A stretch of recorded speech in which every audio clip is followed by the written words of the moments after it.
नमस्कार, आप देख रहे खबर झारखंड और मैं हूं आपके साथ राजेश कुमार। साहिबगंज के जवान कश्मीर के मालबाग में आतंकवादियों से लोहा लेते हुए शहीद हो गए। सीआरपीएफ के 118वीं बटालियन में तैनात जवान कुलदीप उरांव साहिबगंज के रहने वाले थे। शहीद जवान के गांव में मातम पसरा हुआ है।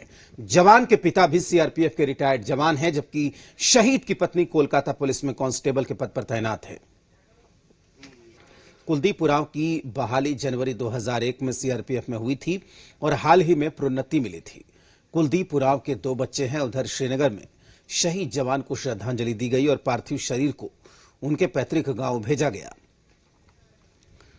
शहीद कुलदीप उरांव का पार्थिव शरीर कल सुबह हेलीकॉप्टर से JP9 के मैदान में लाया जाएगा, जहां उन्हें राजकीय सम्मान दिया जाएगा।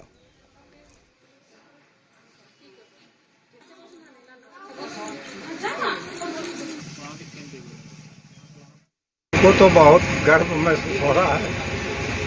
जी, भारत सरकार से आप कुछ कहना चाह रहे हैं?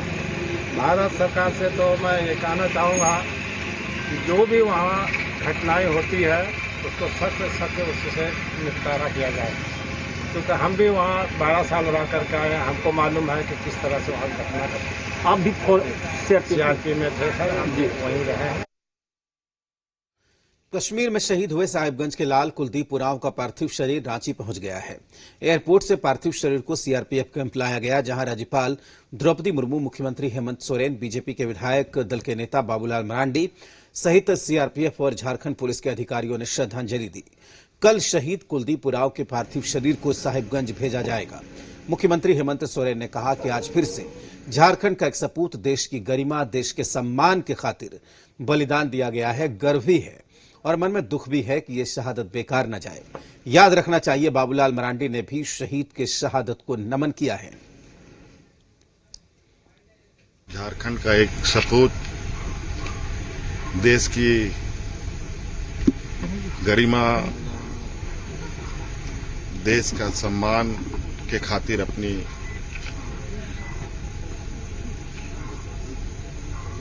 बलिदानें दी।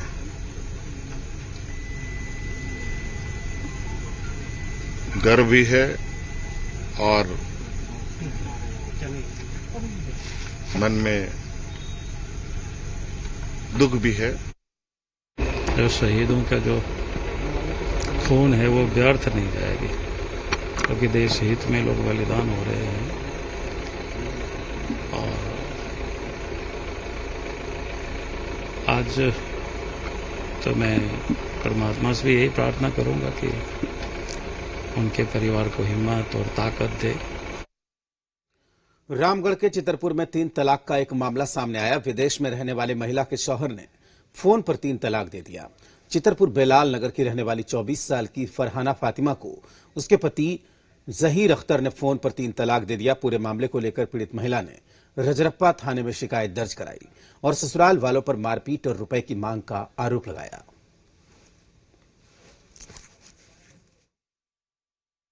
शादी के कुछ ही दिन बाद, 2-3 महीने के बाद मेरे ससुराल वाले मुझे पैसे लाने के लिए ये करने लगे, जिसमें मेरी सास, मेरे शौहर और मेरे भैंसुर और मेरी गोतनी थी, और मारपीट भी मेरे साथ करने लगे।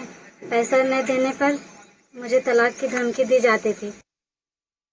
झारखंड में कोरोना संक्रमित मरीजों की संख्या 2697 हो चुकी है, लेकिन अब तक कुल 2001 मरीज इलाज के बाद ठीक भी हुए हैं।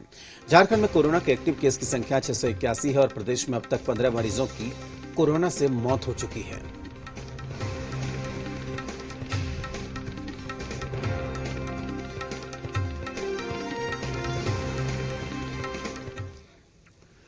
गिरिडीह के नीरज मुर्मू को सामाजिक सरोकार और बाल मजदूरी के खिलाफ लड़ाई के लिए ग्रेट ब्रिटेन का प्रतिष्ठित डायना अवार्ड 2020 दिया गया। नीरज मुर्मू गिरिडीह के तीसरी प्रखंड के सुदूरवर्ती गांव दुलिया कर्म में काम कर रहे हैं और कई बच्चों को बाल मजदूरी से मुक्त कराकर स्कूलों से जोड़ने का काम कर चुके हैं। नीरज को ग्रेट ब्रिटेन का प्रतिष्ठित डायना अवार्ड 2020 बुधवार की रात 8 बजे ऑनलाइन समारोह में दिया गया। मुख्यमंत्री हेमंत सोरेन ने नीरज मुर्मू को शुभकामनाएं दी।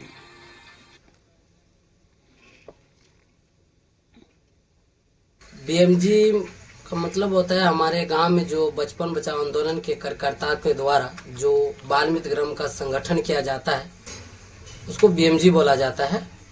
बीएमजी में होता है कि मैं मतलब हमारे बीएमजी में मैं बाल मजदूरी करता था पहले। मुझे बचपन बचाओ आंदोलन के कार्यकर्ताओं के द्वारा 2011 में मुझे शिक्षा से जोड़े गए और मैं धीरे धीरे काम करते गया, बाल मजदूरी को छुड़ाते गया। बोकारो में पार्क का उद्घाटन करने आए मंत्री जगन्नाथ महतो पार्क की स्थिति को देखकर भड़क गए। कहा, पार्क के तालाब में जो पानी है वो काफी जहरीला है। पार्क के आसपास काफी गंदगी है और जो नाला बह रहा है उसमें भी गंदा पानी आ रहा है। इस दौरान लोगों ने सोशल डिस्टेंसिंग को भी नहीं माना और भीड़ इकट्ठा हो गया। आपको बता दें कि शिक्षा मंत्री जगन्नाथ महतो चास नगर निगम के भोलूर बांध वार्ड नंबर 14 और 5 स्थित अमृत पार्क फेज 4 का उद्घाटन करने पहुंचे थे। उनके साथ बोकारो के बीजेपी विधायक विरंची नारायण भी मौजूद थे। माननीय मंत्री जी ने जो कहा है निश्चित रूप से दमदार मंत्री हैं और उनकी बात में वजन भी है। हम उम्मीद करते हैं कि जल्दी ही नाला दूर चला जाएगा और खास करके जो गंदगी यहाँ पर है जिससे लोगों को बहुत कठिनाई हो रही है वहाँ उसका जरा साफ सफाई अगर हो जाएगा तो बहुत अच्छा रहेगा। हमको बोला कि पार्क को उद्घाटन करना है, तैयार पार्क। यदि पार्क में कहीं कोई कमी है तो उसको उजागर कीजिए। ये सरकार नगर आयुक्त के माध्यम से बनेगा। यहाँ बिरंची उस क्षेत्र के विधायक हैं, हमारे सभी सम्मानित लोग यहाँ हैं। हर हाल में जैसा आप चाहते हो वैसा ही बनेगा। रांची नगर निगम और सूडा के बीच चल रही खींचतान अब हाईकोर्ट की दहलीज तक पहुंच गई है। पूरा मामला सूडा द्वारा टेंडर निकाले जाने को लेकर है। सूडा द्वारा निगम के राजस्व वसूली का जिम्मा किसी एजेंसी को दिए जाने को लेकर टेंडर पर रांची मेयर ने आपत्ति जताई और मामले को कोर्ट लेकर पहुंची है। माननीय जस्टिस ने लिया है और देखे और उन्होंने कहे हैं जिस तरह से उन्होंने निगम के लिए एक शक्ति है, उस शक्ति को ध्यान में रखते हुए उन्होंने निर्णय लिया कि जो भी निर्णय होगा वो निगम के पक्ष में होगा। ये आज का सुनवाई के माध्यम से पता चला और 4 सप्ताह का समय दिए हैं कि निगम के माध्यम से एनआईटी वगैरह कॉल की जाएगी, ना कि स्टेट द्वारा। तो स्टेट की जो नोटिफिकेशन और नोटिस आई थी एनआईटी से पूर्व में, उसको भी हम लोगों ने चैलेंज किया है इस रेट पिटीशन में और कोर्ट ने यही कहा है कि सुनवाई के बाद सारी चीजों को अपने ऑर्डर शीट में रखते हुए कोर्ट ने कहा है कि ये जो एनआईटी की पूरी प्रक्रिया है वो इस कोर्ट के आदेश से प्रभावित होगी। तो अगले सप्ताह 4 सप्ताह का समय दिया गया काउंटर फाइल करने के लिए और 4 सप्ताह के बाद। झारखंड की सियासत में दुमका उपचुनाव की बिसात अब बिछने लगी है। गोड्डा से बीजेपी के सांसद ने दुमका में अमित अग्रवाल का नाम उछाला है। इस पर सियासी चर्चा तेज हो गई है। दरअसल बीजेपी सांसद निशिकांत दुबे ने झारखंड के मुख्यमंत्री से अमित अग्रवाल को लेकर सवाल पूछा। निशिकांत दुबे का आरोप है कि कोलकाता के सॉल्ट लेक में 22 मंजिला मकान बनाया जा रहा है जिसमें झारखंड के नेता का पैसा लगा है, उसकी जांच होनी चाहिए। निशिकांत दुबे के अमित अग्रवाल वाले सवाल पर मंत्री मिथिलेश ठाकुर ने पलटवार किया। मिथिलेश ठाकुर ने कहा कि जब निशिकांत दुबे कह रहे हैं कौन है अमित अग्रवाल, किस नेता का धन लगा है, उनके पीछे कौन है, जब उन्हें सारी चीजें पता है तो वही खुलासा करें। उनके ही अधीन सीबीआई है, ईडी है। अब पूरे मामले पर सियासत भी शुरू हो गई है। मैंने आज ही प्रधानमंत्री जी को चिट्ठी लिखी है, सीबीआई ईडी के इंक्वायरी के लिए भी कहा है कि झारखंड के नेता का जो है उसमें पैसा इन्वॉल्व है।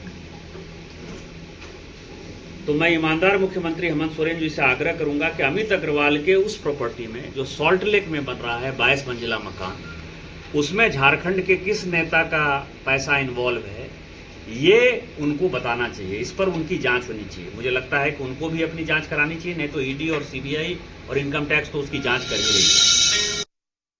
जब वो कह रहे हैं कि कौन अमित अग्रवाल, किनका 22 तल्ला प्रॉपर्टी और किस नेता का धन, तो उन्हें ही कहना चाहिए, उन्हें ही बताना चाहिए ना। जब उनको इतना तक पता है, सारी चीजें पता है, तो उन्हें बताना चाहिए कि कौन है अमित अग्रवाल, कौन है किस नेता का धन, तो वही खुलासा करे ना। और उनके अधीन है सीबीआई और सारे इन्फोर्समेंट डायरेक्टरेट, सारे लोग उनके अधीन हैं। और वो सड़क भी उन्हीं की पूर्ववर्ती जो सरकार है आदरणीय रघुवर राज में वो सड़क जो है बनी है। अभी वो सड़क का नव निर्माण नहीं हुआ है। तो कम से कम कोई भी जनप्रतिनिधि की भाषा में शालीनता होनी चाहिए। मतदाता के अधिकार को चुनौती नहीं देनी चाहिए। और वही मतदाता है जो सत्ता पे बैठाता भी है और सत्ता से हटाता भी है। आया होगा क्योंकि बहुत दिनों से मीडिया उडिया में नाम लोगों का आ रहा है, चल रहा है, तो स्वाभाविक माननीय सांसद बहुत ही जागरूक सांसद, मैंने पहले भी कहा, तो उनके संज्ञान में आया होगा तो अपना प्रश्न रखे हैं। अब प्रश्न रखे हैं तो सरकार को उस पर जांच करना चाहिए। आखिर अमित अग्रवाल या विनीत अग्रवाल कौन व्यक्ति है, इतना पैसा उसके पास आया कहां से, इतनी अकूत संपत्ति, इतना बड़ा महल कहां से बन रहा है, इस पर निश्चित रूप से निष्पक्ष होकर के जांच करना चाहिए। निशिकांत दुबे के आरोप पर कांग्रेस विधायक ने प्रतिक्रिया दी है। जो सांसद हैं निशिकांत दुबे जी, वो चालाकी सांसद है और 4 महीना के बाद वो आते हैं झारखंड।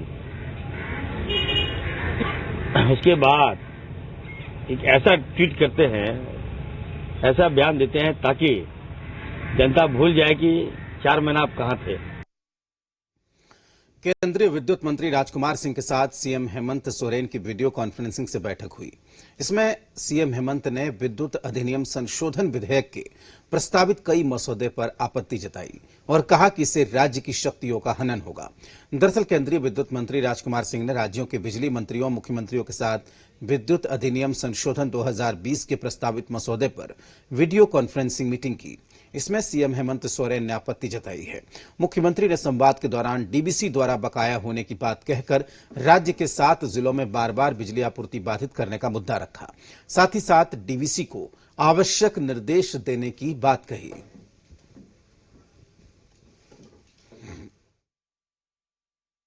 हमारे रीजन का सरकार का कोई बकाया नहीं। मैं ये मैं इस पर कोई पॉलिटिकल बात नहीं करना चाहता हूं सर, इसीलिए मैं कह रहा हूं थोड़ा सा इनको भी कहा जाए कि थोड़ा सा संयमता के साथ सरकार के साथ वार्ता में रहे। हम लोग ऐसा नहीं कि इनकी चीजों को लेके हम भागने चाहते या हमारी कोई आज तक दिया है सर, हमने तो कहा है कि आज तक हमने दिया है। तो पता ही आर्थिक स्थिति क्या है देश की और सर ये हमने अवगत कराया है उनको और बिल्कुल स्पष्ट है, अगर इस तरीके के व्यवहार से अगर डीवीसी भविष्य में बाज नहीं आती है तो केंद्र सरकार, राज्य सरकार भी निश्चित रूप से इस विषय पर एक कड़ा निर्णय ले सकती है। 2020 में जिंदगी जीने का तरीका बदल गया है। कोरोना महामारी ने इंसान तो क्या भगवान को भी एकांत में ला दिया। देवों के देव महादेव की पूजा अर्चना पर भी कोरोना काल ने विघ्न डाल दिया है। श्रावणी मेले की सदियों पुरानी परंपरा इस बार टूट जाएगी। झारखंड हाईकोर्ट ने साफ कर दिया कि इस बार श्रावणी मेले का आयोजन नहीं होगा, लेकिन कोर्ट ने बाबा भोलेनाथ के वर्चुअल दर्शन की अनुमति दी है। इस रिपोर्ट में देखिए। सोमवार से सावन की शुरुआत हो रही है, लेकिन इस बार सावन का श्रावणी मेला सुनसान रहेगा। झारखंड हाईकोर्ट ने श्रावणी मेले के आयोजन की इजाजत नहीं दी है और इसके साथ ही सदियों पुरानी परंपरा टूट जाएगी।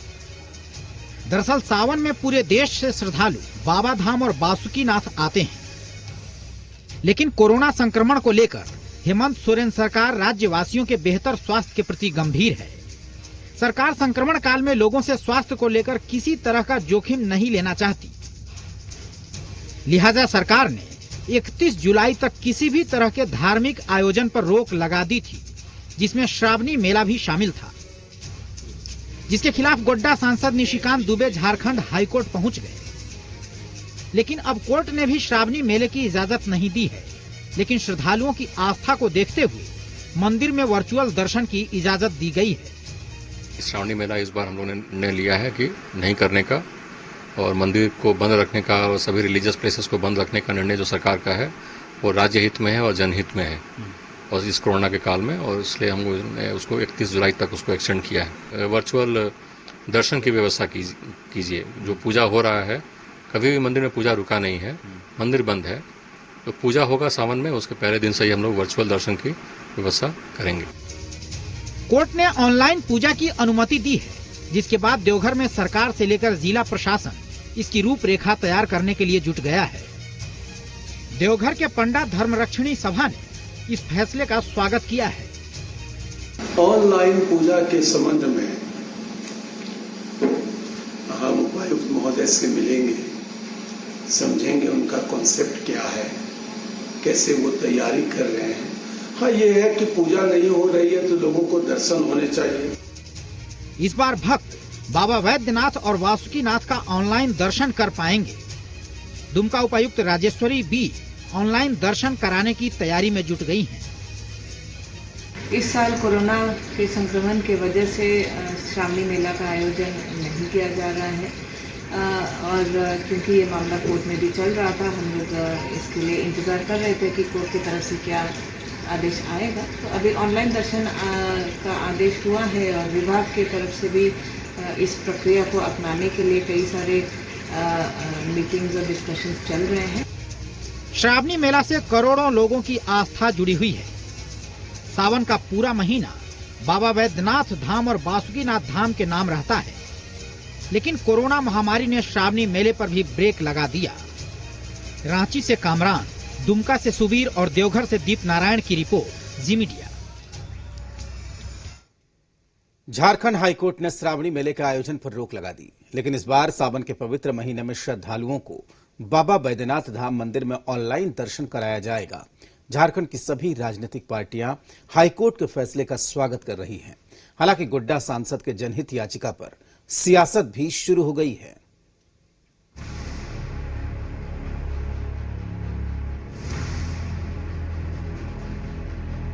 हर साल सावन के महीने में विश्व प्रसिद्ध श्रावणी मेले का आयोजन देवघर में होता रहा है।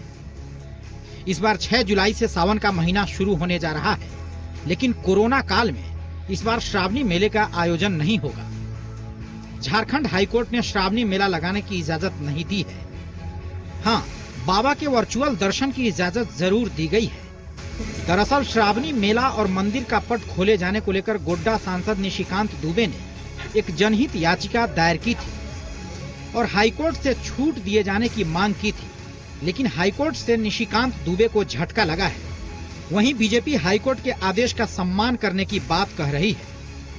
बाबा भोलेनाथ तो कनकन में विराजमान हैं और बाबा भोलेनाथ की श्रद्धा से जो भी भक्ति से जो भी उनका ध्यान करता है, बाबा भोलेनाथ सब पर कृपा बरसाते हैं।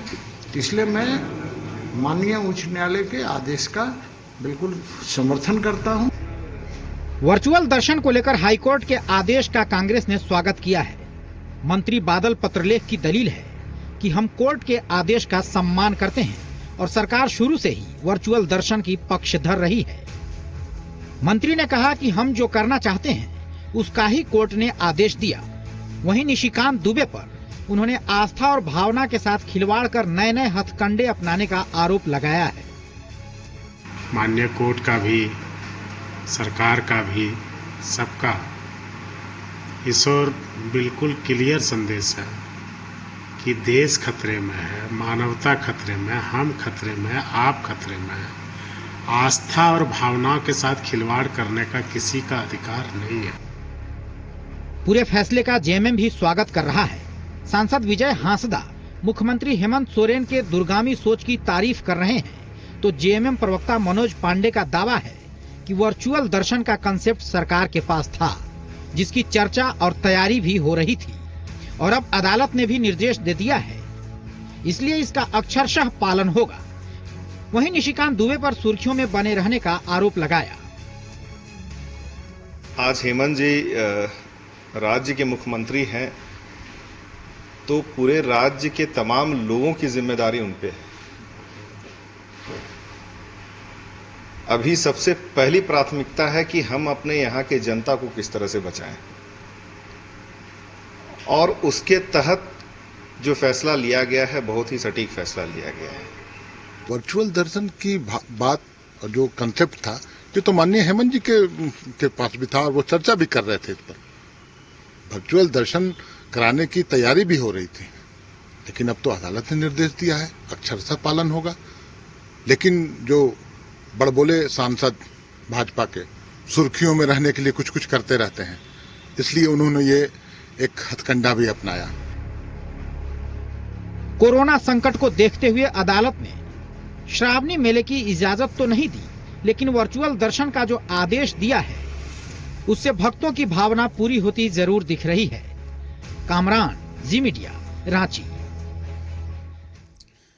रांची में ऑटो ड्राइवर परिवहन विभाग के आदेश का पालन नहीं कर रहे हैं। प्रशासन ने कोरोना काल में ऑटो में सिर्फ 2 पैसेंजर बिठाने का परमिशन दिया, लेकिन ऑटो ड्राइवर 10 पैसेंजर बिठा रहे हैं। इस रिपोर्ट में देखिए।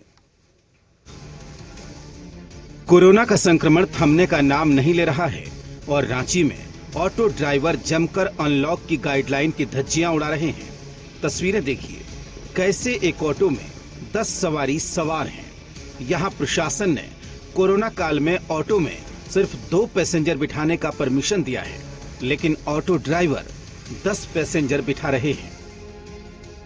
कोरोना संक्रमण का दौर लगातार जारी है। परिवहन विभाग के द्वारा ऑटो पर 2 सवारी बैठाने के लिए परमिशन दिया गया था, लेकिन ये तस्वीर देखिए किस तरह से यहाँ पर परिवहन विभाग का आदेश का पालन नहीं किया जा रहा है। हमारी टीम ने राजधानी रांची के कई इलाकों में ऑटो चालक परिवहन विभाग के आदेश की पड़ताल की। कुछ जगह पर धज्जियां उड़ाई जा रही थी, तो कुछ जगहों पर पालन करते हुए भी दिखे। हमारी टीम ने बिरसा चौक और राजभवन के पास जायजा लिया। यहां से राजधानी रांची के कई इलाकों के लिए ऑटो चलती हैं। यहां पर कुछ ऑटो में 3 से 4 सवारी छोटे ऑटो पर बैठे हुए दिखे, वहीं बड़े ऑटो पर 4 लोग सवारी करते दिखे। क्या करे सर, गाड़ी लोन में है और गरीबी का हालत इतना गंदा है कि हम लोग कुछ कर नहीं पा रहे हैं सर। गांव देहात का आदमी है तो सर सरकार का गाइडलाइंस हम लोग पालन कर सर। आज हम पहली बार ही आए हुए हैं सर। तो डर नहीं लगता इस तरह से बैठने में? लगता है डर, पर क्या करे, गरीब ही है ऐसे तो दिक्कत है इस वजह से। हाँ दिक्कत है, लेकिन कोरोना हो जाएगा तो फिर समस्या है ना। समस्या तो है। सर आप लोगों को नहीं डर लगता है? डर लगता है। यात्री आप लोग बैठा रहे हैं अभी भैया? 4 बड़ा ऑटो में 4 यात्री बैठा, लेकिन कई जगह तो दिख रहा है जब 10-10 बैठा ले रहा है। नहीं वैसा नहीं कोई बात है, 4 आदमी बैठ रहा है। रांची के डीटीओ संजीव कुमार की दलील है कि उल्लंघन करने वालों पर सख्त कार्रवाई होगी। परिवहन विभाग द्वारा पूर्व में ही निर्देश दिया गया है कि लॉकडाउन पीरियड में तो छोटे ऑटो उसमें 2+1 और बड़े ऑटो जो है उसमें 4+1 पैसेंजर ही बैठाना है। अगर कोई ऑटो वाले इसका उल्लंघन करते हैं तो उसको MB एक्ट के तहत उस पर कार्रवाई की जाएगी और हम ट्रैफिक SP साहब और ट्रैफिक जवान हमारे लगे हैं। हम लोग कोशिश करेंगे उनके माध्यम से उनको निर्देश दिलाएं ताकि ऐसे आदेश का उल्लंघन करने वाले पर कार्रवाई की जा सके। दरअसल ऑटो चालकों की दलील है कि 2 सवारी बिठाने से खर्चा निकालना मुश्किल हो रहा है। डीजल की बढ़ती कीमतों ने परेशानी में डाल दिया है। सरकार कम से कम 4 लोगों की अनुमति दे। एक तरफ संक्रमण का खतरा है, दूसरी तरफ पेट की चिंता। देखना होगा बीच का रास्ता क्या निकलता है। मदन, जी मीडिया, रांची। इसी के साथ इस बुलेटिन में फिलहाल इतना ही। आप देखते रहिए जी बिहार झारखंड।